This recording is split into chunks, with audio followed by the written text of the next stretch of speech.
Capítulo 6. No lo creo, no puedo creerlo, repetía Razumikine, rechazando con todas sus fuerzas las afirmaciones de Raskolnikov. Se dirigían a la pensión Bakalev, donde Pulcheria Alejandrovna y Dunia los esperaban desde hacía largo rato. Razumikine se detenía a cada momento en el calor de la disputa. Una profunda agitación le dominaba, aunque solo fuera por el hecho de que era la primera vez que hablaban francamente de aquel asunto. Tú no puedes creerlo, repuso Raskolnikov con una sonrisa fría y desdeñosa. Pero yo estaba atento al significado de cada una de sus palabras, mientras tú, siguiendo tu costumbre, no te fijabas en nada.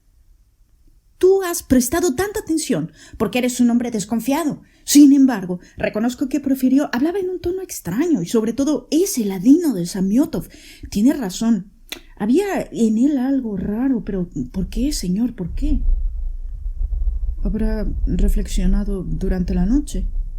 No, es todo lo contrario de lo que supones. Si les hubiera asaltado esa idea estúpida, lo habrían disimulado por todos los medios. Habrían procurado ocultar sus intenciones a fin de poder atraparte después con más seguridad. Intentar hacerlo ahora habría sido una torpeza y una insolencia.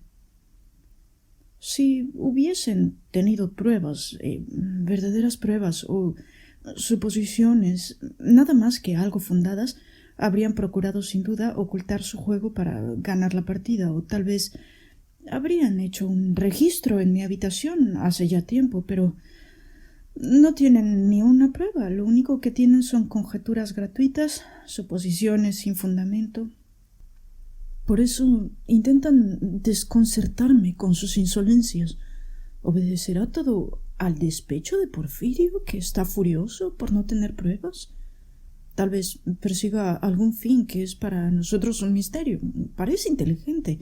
Es muy probable que haya intentado atemorizarme haciéndome creer que sabía algo. Es un hombre de carácter muy especial. En fin, no es nada agradable pretender hallar explicación a todas estas cuestiones. Dejemos este asunto. Todo esto es ofensivo, muy ofensivo, ya lo sé, pero ya que estamos hablando sinceramente, y me congratulo de que sea así, pues esto me parece excelente, no vacilo en decirte con toda franqueza que hace ya tiempo que observé que habían concebido esta sospecha. Entonces era una idea vaga, imprecisa, insidiosa, tomada medio de broma, pero ni aun bajo esta forma tenían derecho a admitirla. ¿Cómo se han atrevido a acogerla? ¿Y qué es lo que ha dado cuerpo a esta sospecha? ¿Cuál es su origen? Si supieras la indignación que todo esto me ha producido, un pobre estudiante transfigurado por la miseria y la neurastenia que incuba una grave enfermedad acompañada de desvarío, enfermedad que incluso puede haberse declarado ya detalle importante, un joven desconfiado, orgulloso, consciente de su valía y que acaba de pasar 6 meses encerrado en un rincón, sin ver a nadie, que va vestido con andrajos y calzado con botas sin suelas. Este joven está en pie ante unos policías despiadados que le mortifican con sus insolencias. De modo, de pronto, a quemarropa, se le reclama el pago de un pagaré protestado. La pintura fresca despide un olor mareante, en la repleta sala hace un calor de 30 grados y la atmósfera es irrespirable. Entonces el joven oye hablar del asesinato de una persona a la que ha visto la víspera y para que no falte nada, tiene el estómago vacío. ¿Cómo no desvanecerse? Que hayan basado todas sus sospechas en este síncope. El diablo les lleve. Comprendo que todo esto es humillante, pero yo en tu lugar me reiría de ellos. Me reiría en sus propias narices. Es más, les escupiría en plena cara y les daría una serie de sonoras bofetadas. Escúpeles, Rodia. Hazlo. Es intolerable. Ha soltado su perorata como un actor consumado, se dijo Raskolnikov. Que les escupa, exclamó amargamente. Eso es muy fácil de decir. Mañana nuevo interrogatorio. Me veré obligado a rebajarme a dar nuevas explicaciones. ¿Es que no me humillé bastante ayer ante Samiotov en aquel café donde nos encontramos? Así se los lleve a todos el diablo. Mañana iré a ver a Porfirio y te aseguro que esto se aclarará. Le obligaré a explicarme toda la historia desde el principio. En cuanto a Samiotov... Al fin lo he conseguido, pensó Raskolnikov. «Óyeme», exclamó Razumikine, cogiendo de súbito a su amigo por un hombro. «Hace un momento divagabas. Después de pensarlo bien, te aseguro que divagabas. Has dicho que la pregunta sobre los pintores era un lazo. Pero reflexiona. Si tú hubieses tenido eso sobre la conciencia, ¿habrías confesado que habías visto a los pintores? No, habrías dicho que no habías visto nada, aunque esto hubiera sido una mentira. ¿Quién confiesa una cosa que le compromete? Si yo hubiese tenido eso sobre la conciencia, seguramente habría dicho que había visto a los pintores y el piso abierto», dijo Raskolnikov, dando muestras de mantener esa conversación con profunda desgana. «Pero ¿por qué decir cosas que le comprometen a uno?» «Porque solo los patanes y los incautos lo niegan todo por sistema.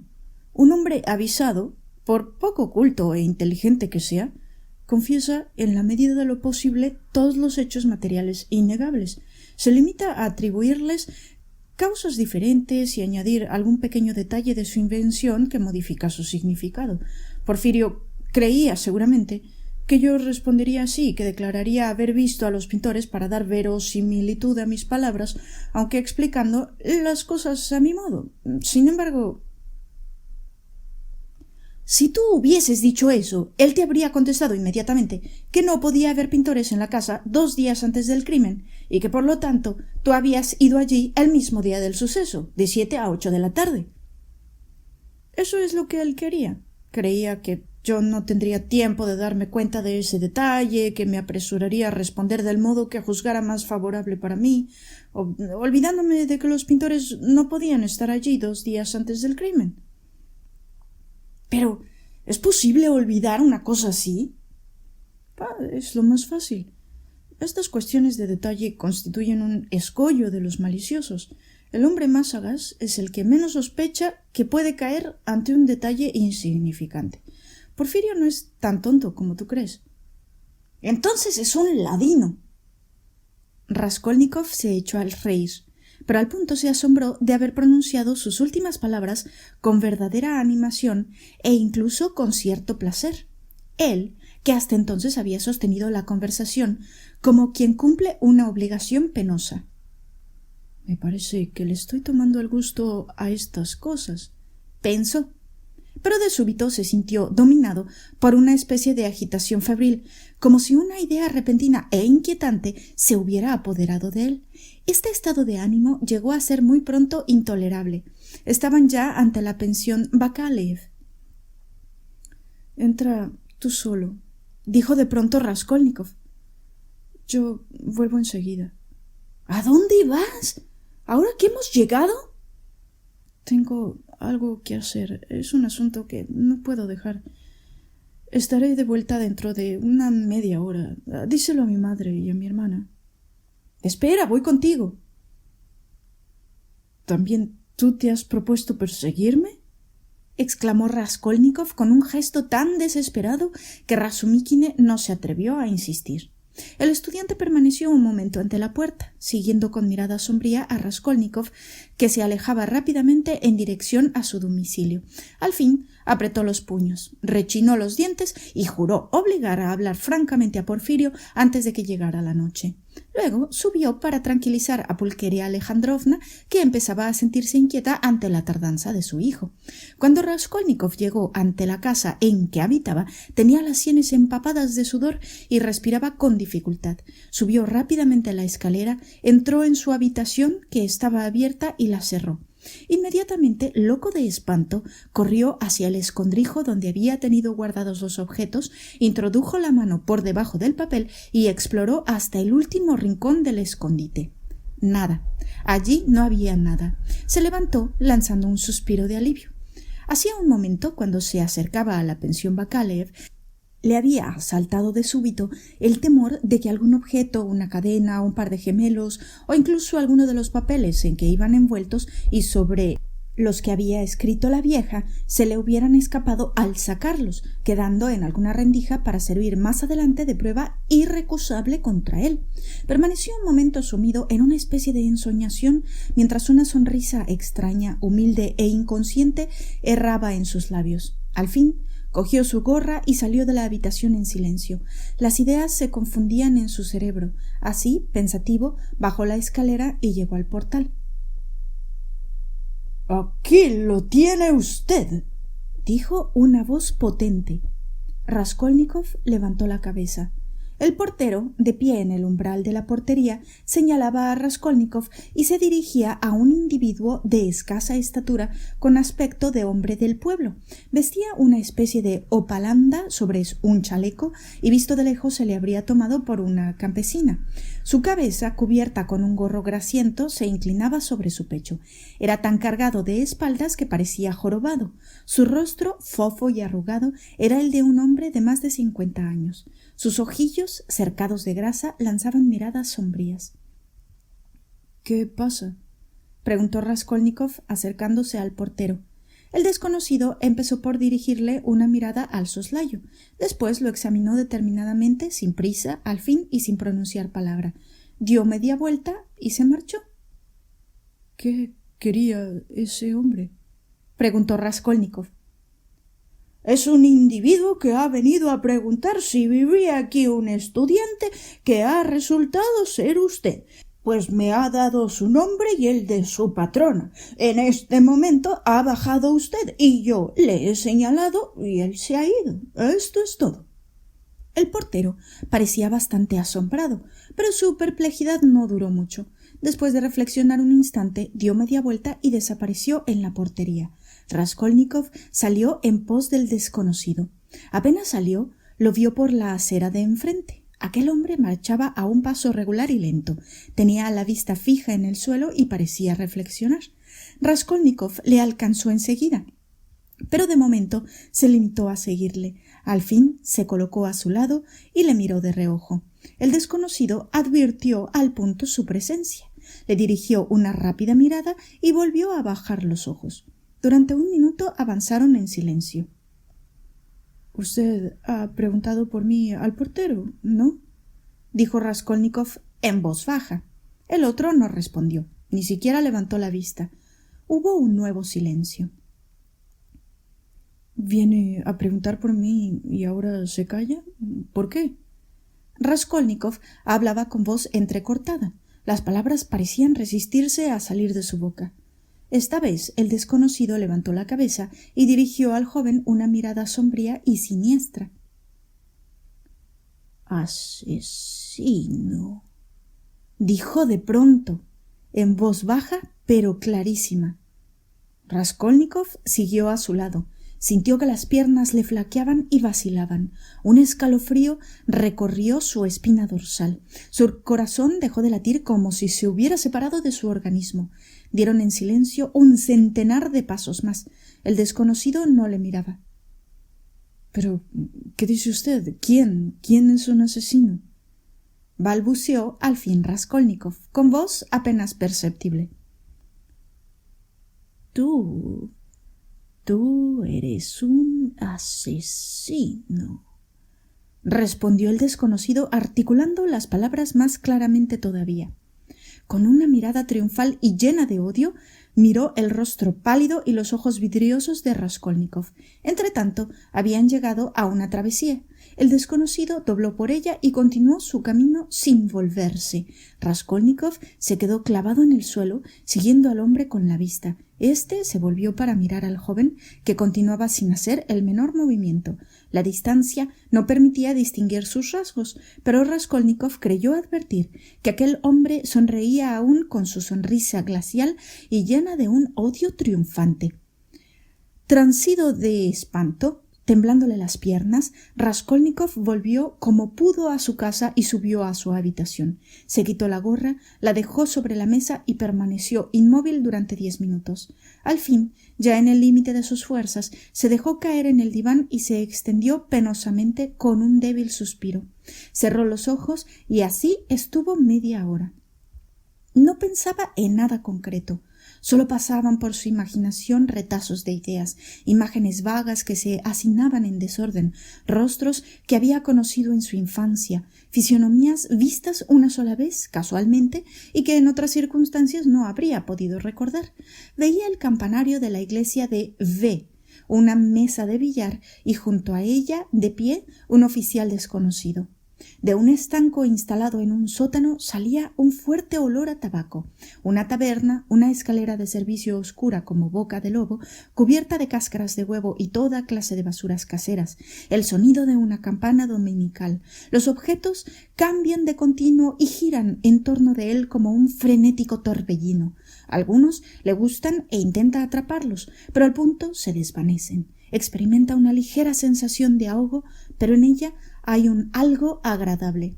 Persiste el leve temblor que se ha apoderado de él, y tampoco esta sensación es ingrata. En esto oyó los pasos presurosos de Rasumikine, seguidos de su voz, y cerró los ojos para que lo creyera dormido. Rasumikine abrió la puerta y permaneció un momento en el umbral, indeciso.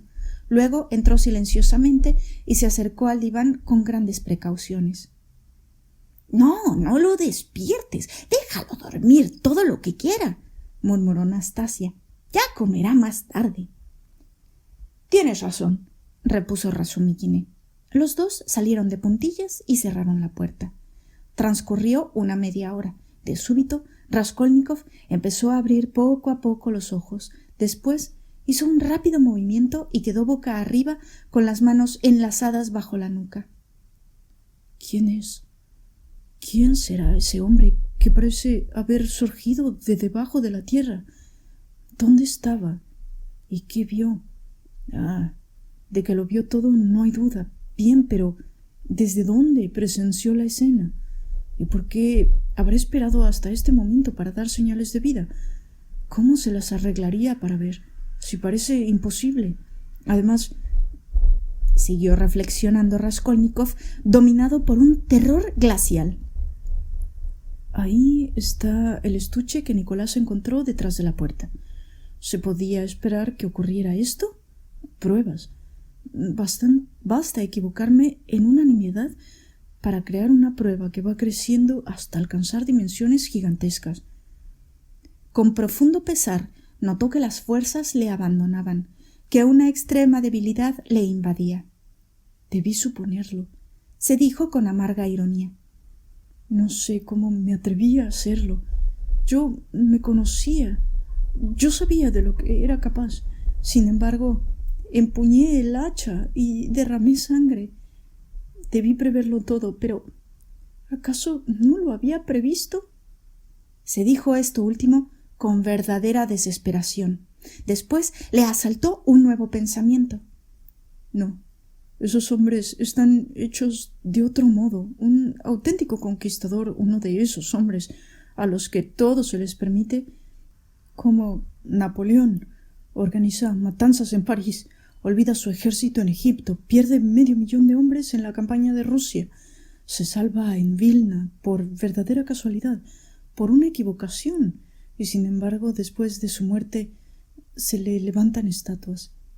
Esto prueba que, en efecto, todo se les permite, pero esos hombres están hechos de bronce, no de carne.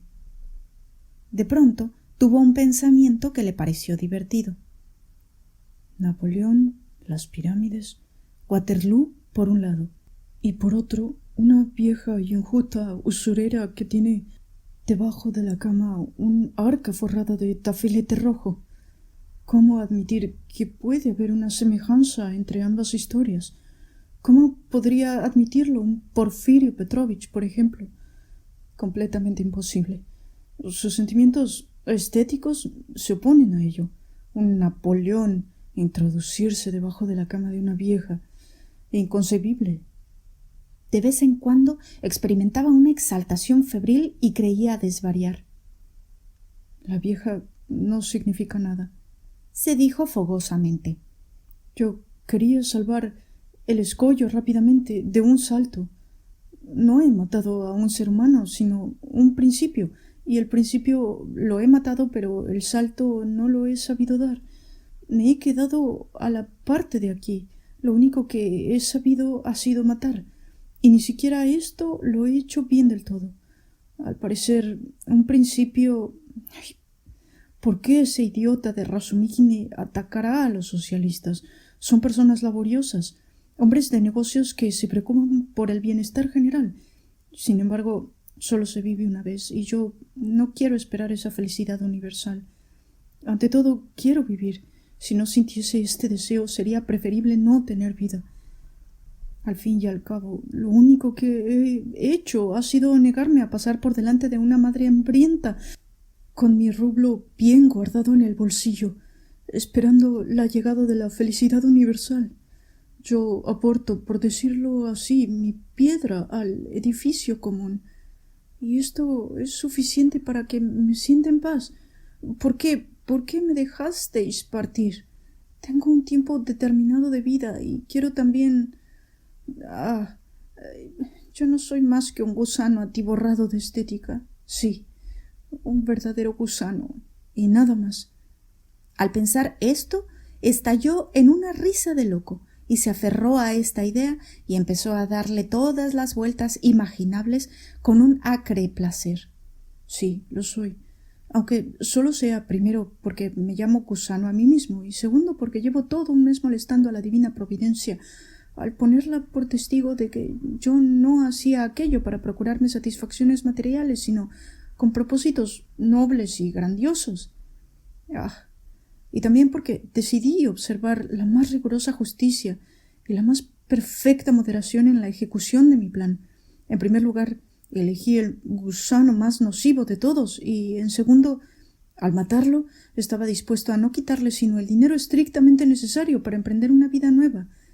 Nada más y nada menos. El resto iría a parar a los conventos, según la última voluntad de la vieja.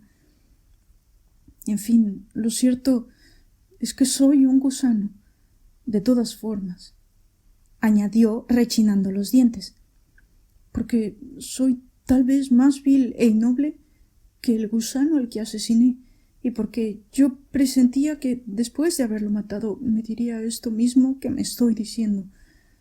¿Hay nada comparable a este horror? ¡Cuánta villanía! ¡Cuánta bajeza! ¡Qué bien comprendo al profeta montado en su caballo y empuñando el sable! Alá lo ordena. Sométete, pues, miserable y temblorosa criatura. Tiene razón el profeta cuando alinea sus tropas en el aire y mata indistintamente a los culpables y a los justos, sin siquiera dignarse a darles una explicación. Sométete, pues, miserable y temblorosa criatura, y guárdate de tener voluntad. Esto no es cosa tuya. Oh, jamás perdonaré a la vieja. Sus cabellos estaban empapados de sudor, temblaban sus resecos labios, su mirada se fijaba en el lecho obstinadamente. Mi madre, mi hermana, ¿cómo las quería? ¿Por qué las odio ahora? Sí, las odio con un odio físico. No puedo soportar su presencia. Hace unas horas, lo recuerdo perfectamente, me he acercado a mi madre y la he abrazado. Es horrible estrecharla entre mis brazos y pensar que si ella supiera y si se lo contara todo, me quitaría un peso de encima. Ella debe de ser como yo. Pensó esto último, haciendo un gran esfuerzo, como si no le fuera fácil luchar con el delirio que le había dominado. Oh, cómo odio a la vieja ahora. Creo que la volvería a matar si resucitara. Pobre Lisbeth, ¿por qué la llevaría allí el azar? Qué extraño es que piense tan poco en ella. Es como si no la hubiese matado. Lisbeth, Sonia, pobres y bondadosas criaturas de dulce mirada, queridas criaturas, ¿por qué no lloran? ¿Por qué no gimen? Dan todo lo que poseen con una mirada resignada y dulce. Sonia, dulce Sonia. Perdió la conciencia de las cosas y se sintió profundamente asombrado de verse en la calle sin poder recordar cómo había salido. Ya era de noche. Las sombras se espesaban y la luna resplandecía con intensidad creciente, pero la atmósfera era asfixiante. Las calles estaban repletas de gente. se percibía un olor a cal, a polvo, a agua estancada. Raskolnikov avanzaba triste y preocupado. Sabía perfectamente que había salido de casa con un propósito determinado, que tenía que hacer algo urgente, pero no se acordaba de qué. De pronto se detuvo y miró a un hombre que desde la otra acera le llamaba con la mano. Atravesó la calle para reunirse con él, pero el desconocido dio media vuelta y se alejó, con la cabeza baja, sin volverse, como si no le hubiera llamado. A lo mejor me ha parecido que me llamaba y no ha sido así, se dijo Raskolnikov, pero juzgó que debía alcanzarle. Cuando estaba a una decena de pasos de él, lo reconoció súbitamente y se estremeció. Era el desconocido de poco antes, vestido con las mismas ropas y con su espalda encorvada. Raskolnikov lo siguió de lejos. El corazón le latía con violencia. Entraron en un callejón. El desconocido no se volvía. ¿Sabrá que le sigo?, se preguntó Rodia. El hombre encorvado entró por la puerta principal de un gran edificio. Raskolnikov se acercó a él y le miró con la esperanza de que se volviera y le llamase. En efecto, cuando el desconocido estuvo en el patio, se volvió y pareció indicarle que se acercara. Raskolnikov se apresuró a franquear el portal, pero cuando llegó al patio ya no vio a nadie.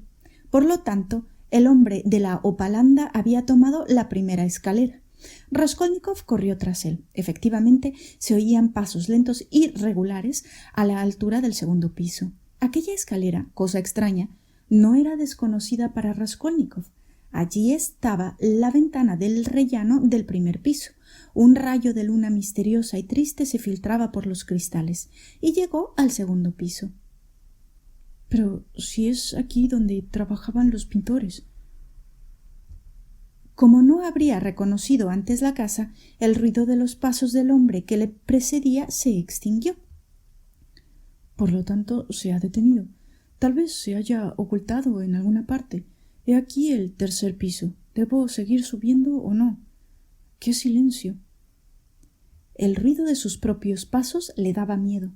Señor, qué oscuridad. El desconocido debe de estar oculto por aquí, en algún rincón. Toma, la puerta que da al rellano está abierta de par en par. Tras reflexionar un momento, entró. El vestíbulo estaba oscuro y vacío como una habitación desvalijada. Pasó a la sala lentamente, andando de puntillas. Toda ella estaba iluminada por una luna radiante. Nada había cambiado. Allí estaban las sillas, el espejo, el sofá amarillo, los cuadros con sus marcos. Por la ventana se veía la luna redonda y enorme, de un rojo cobrizo. Es la luna la que crea el silencio, pensó Raskolnikov. La luna que se ocupa en descifrar enigmas. Estaba inmóvil, esperando. A medida que iba aumentando el silencio nocturno, los latidos de su corazón eran más violentos y dolorosos. ¡Qué calma tan profunda! De pronto se oyó un seco crujido, semejante al que produce una astilla de madera al quebrarse. Después todo volvió a quedar en silencio. Una mosca se despertó y se precipitó contra los cristales. Dejó oír su bordoneo quejumbroso. En este momento Raskolnikov descubrió en un rincón, entre la cómoda y la ventana, una capa colgada en la pared. ¿Qué hace esa capa aquí?, pensó. Entonces no estaba. Apartó la capa con cuidado y vio una silla, y en la silla, sentada en el borde y con el cuerpo doblado hacia adelante, una vieja. Tenía la cabeza tan baja que Raskolnikov no podía verle la cara, pero no le cupo duda de que era ella. Permaneció un momento inmóvil. Tiene miedo, pensó, mientras desprendía poco a poco el hacha del nudo corredizo. Después descargó un hachazo en la nuca de la vieja y otro enseguida, pero, cosa extraña, ella no hizo el menor movimiento. Se habría dicho que era de madera. Sintió miedo y se inclinó hacia adelante para examinarla, pero ella bajó la cabeza más todavía.